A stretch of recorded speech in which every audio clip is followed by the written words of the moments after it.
ជីវិតជាអ្នកចូលហាត់ការរបស់ខ្ញុំចិត្តខ្លាចជាខនសិនអាធីហើយ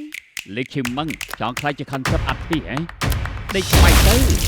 អាចចង្រៃតែខ្ញុំហ៊ានធ្វើបាបចៅយើងផងគិតថាឯងជាអ្នកណាឆ្លងអូចៅស្រីកំសាជីដូនខូខើលាវសៀវអេនោះជាការងារខ្ញុំនោះជាក្តីសម័យខ្ញុំពេលនេះត្រូវយាយបំផ្លាញអស់ហើយព្រោះខ្ញុំចង់ចេញពីយាយខ្ញុំចង់ចេញពីផ្ទះនេះខ្ញុំចង់រស់នៅឆ្ងាយពីយាយ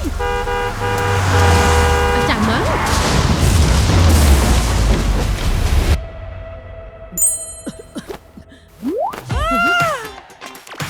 ឯងជាអ្នកណាឲ្យមកយើងវិញ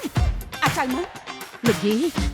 អូប្រលឹងកាយប្រែជីវិតមូឡាទៅធ្វើសង្គ្រាមជួយឲ្យកូនខ្ញុំលាវសៀវអេនឹងទៅធ្វើការជួសចៅស្រីជួបគ្នាលើដំបងជួយណែនាំផងអាចៅមកយាយបានចូលទៅចិត្តស្ត្រីដោយជោគជ័យសន្និសីទកិច្ចការឯងរួចហើយចុះកិច្ចការយាយ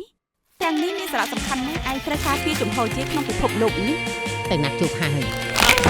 នេះហៅថាបោកប្រាស់ហើយថ្ងៃនឹងបងកើតអីខ្ញុំត្រូវថែមអាជុលឲ្យយាយទៅបាត់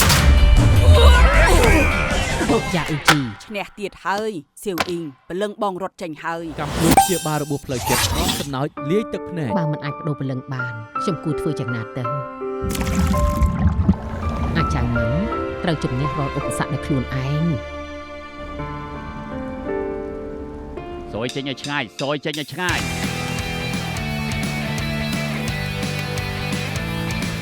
3 2 1ទៅអាហ្វឹងយើងនឹងប្រាប់ឯងពីអាចកំបាំងធំមួយយើងជាសៀវអ៊ីង